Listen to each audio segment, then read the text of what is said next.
मां Saraswati recording studio Simar Ghat Darbhanga.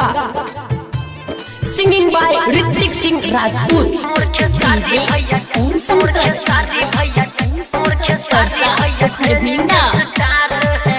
जुनके सारी भाई पे गइलस हमर सार है,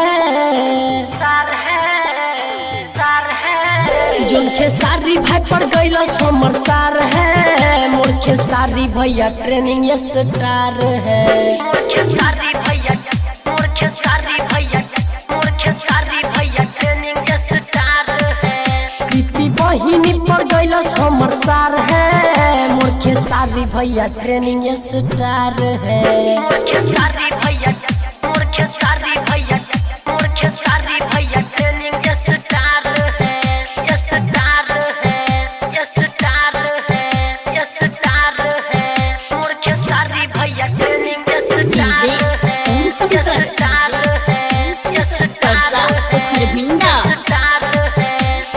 बहुत गरीबी से गइलर उहो गाना।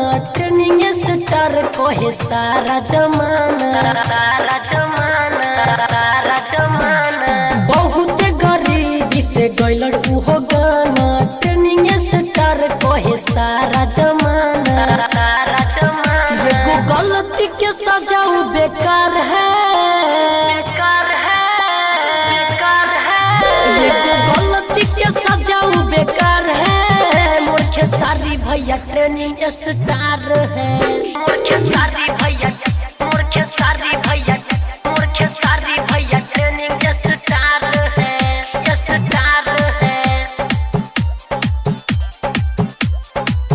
मोरखे सारी भैया ट्रेनिंग स्टार है। मोरखे सारी भैया ट्रेनिंग स्टार है। डीजे ओम शंकर मोरखे सारी भैया ट्रेनिंग स्टार है। खेसारी भैया गलती एगो कइले हो साची। बहिन पर गाना गाई सरवा न बाची। खेसारी भैया गलती एगो कइले हो साची। हमारा बहिन पर गाना गाई नहीं बाची। सत्य सुनू लड़े तैयार है। सत्य सुनू लड़े तैयार है। मोरखे सारी भैया ट्रेनिंग स्टार है। मोरखे सारी भैया ट्रेनिंग स्टार है।